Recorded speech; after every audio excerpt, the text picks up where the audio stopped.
ሊናዬ ወይንም ጨበርዬ እንግዲህ የወሬ ሱሷ ከባድ ችግር ውስጥ አስገብቷታል።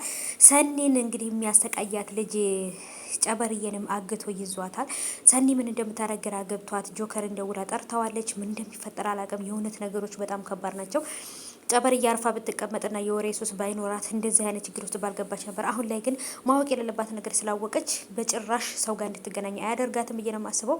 ክብሮምም የራሱ የሆነ መጥፎ ስሜት ውስጥና ስትረስ ውስጥ ነው ያለው። ሰኒም ደግሞ ጭራሽ ከእንቅርት ላይ ጆሮ ደግፍ ጭራሽ ሰኒንም ደግሞ በእሷ እንትን ውስጥ ማን ነው ጨበርዬን በእሷ ችግር ውስጥ ደግሞ እንዴት ገባ አድርጋታለች። እና ይሄ ነገር ደግሞ ለእሷ በጣም ስሜት እንትን ብሏታል። ኪያ ከኪራ ጓደኛ ፍቅር ይዟታል። የኪራ ጓደኛ እንግዲህ ከሀና ጋር ስታየው በጣም እየተበሳጨች ነው። ፍቅር እንዳለባት ያስታውቃል። ብቻ ከባድ ነው።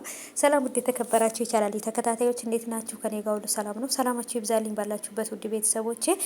ለቻናሌ አዲስ ከሆናችሁ ሰብስክራይብ አድርጋችሁ ቤተሰቡን ነባሮች ዌልካም እንኳን በሰላም መጣችሁ ብያለሁ ውዶቼ። ተወዳጁ የጽናት ድራማ በተለመደው ሰዓት ተለቆልናል። እጅግ በጣም እንግዲህ አስገራሚ ነገር ተፈጥሯል። በተለይ ደግሞ እንግዲህ በጨበርዬ ላይ የተፈጠረው ነገር አይታችኋል።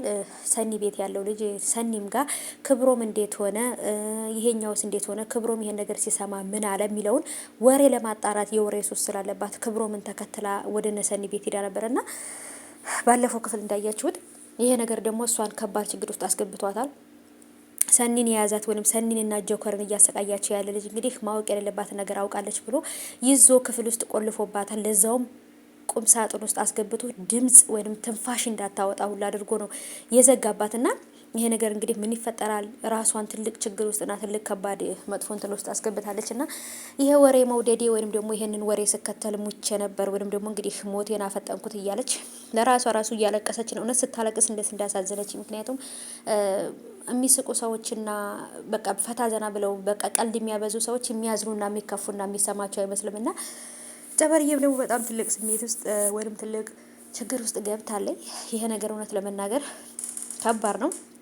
ሀናና የኪራ ጓደኛ ቆመው እያወሩ ወይም ደግሞ እቅፍ አድርጓት ምንም ነገር ባይኖርሽ በዚህ ዓለም ላይ እናት ካለሽ በቂ ነው ብሎ እያላት አቅፎ እያጽናናት በነበረበት ሰዓት ላይ ኪያዬ ስታይ በጣም ነው የተበሳጨችው። ምክንያቱም ኪያ በነገራችን ላይ ልጁን አፍቅረዋለች። ቢሮ ውስጥ ሆነው እንዲተቀራርበው ምናምን በቃ እንዲተቀራርበው ምናምን ውስጥ ገብቶ ምናምን በቃ አፏ ውስጥ ገብቶ ነበር ኪራ የደረሰባቸው። እና ምን እየሰራችሁ ነው ብሎ ሲጠይቃቸው የሚመልሱት መልስ ጠፍቶባቸው ሁሉም በየቦታው ነበር የተቀመጠውና ከባድ ነው እውነት ለመናገር አውቃለሁ። ፍቅር ይዟታል፣ ከሱ ያስታውቅባታል። ፍቅር ይዟታል ግን ምክንያቱም ከዚህ በፊት ፍቅር የሚባለው ነገር አታውቀውም ብዬ ነው ማስበው። በሱ ነው ያየችውና እሱም በእርግጥ ይወዳታል፣ ግን ደግሞ በጣም ድብን አድርጎ ካስቀናት በኋላ ነው ፍቅሯን ሊቀበለው የሚፈልገው ብዬ አስባለሁና አላውቅም እንግዲህ እስቲ ምን እንደሚፈጠር። በተለይ ጨበርዬ ላይ የተፈጠረው ነገር ከባድ ነው። ሰኒ ከራሴም አልፎ ሌላም ሰዎችን ችግር ላይ ከተትኩ ብላ በጣም ነው እንትን ያለችው። እንደውም እሱ ልጁን ይዛው ሰኒ አምልጬ ሩጪ ውጪ እያለቻት ነበር ማለት ነው። ምክንያቱም እሷ ከባድ ችግር ውስጥ ስለሆነች ይሄን ነገር ስላወቀች አይለቃትም ብላ ነው ያሰበችው። እና እንደፈራችውም አልቀረም፣ ይዟታል። ከባድ ነው።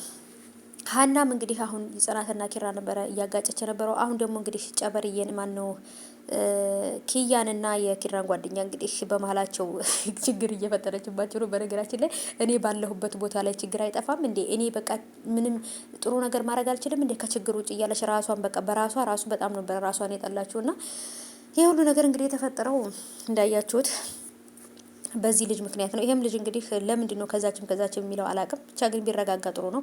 ምክንያቱም ትወደዋለች፣ ታፈቅረዋለች። ከሷ ጋር አብሮ ቢቀመጥ ጥሩ ነው ብዬ አስባለሁና ሰኒም ከዚህ ካለችበት ችግር ትወጣለች፣ ጨበርዬም ካለችበት ነገር ትወጣለች ብዬ አስባለሁ። በጣም ነበር ያለቀሰችው፣ በጣም ነው የተጨነቀችው፣ ራሷን ሁሉ ስታ ነበር ማለት ነውና ሰኒም እንግዲህ ቁም ሳጥን ውስጥ እንዳለች ስላወቀች ልትከፍትላት ብትሞክርም ቁልፉን ስለያዘ አልቻለችም። ብቻ ጆከር መጥቶ ያድናታል ብዬ አስባለሁ። በሩንም ሰብሮ ቢሆን ጆከር ያወጣታል ብዬ አስባለሁ።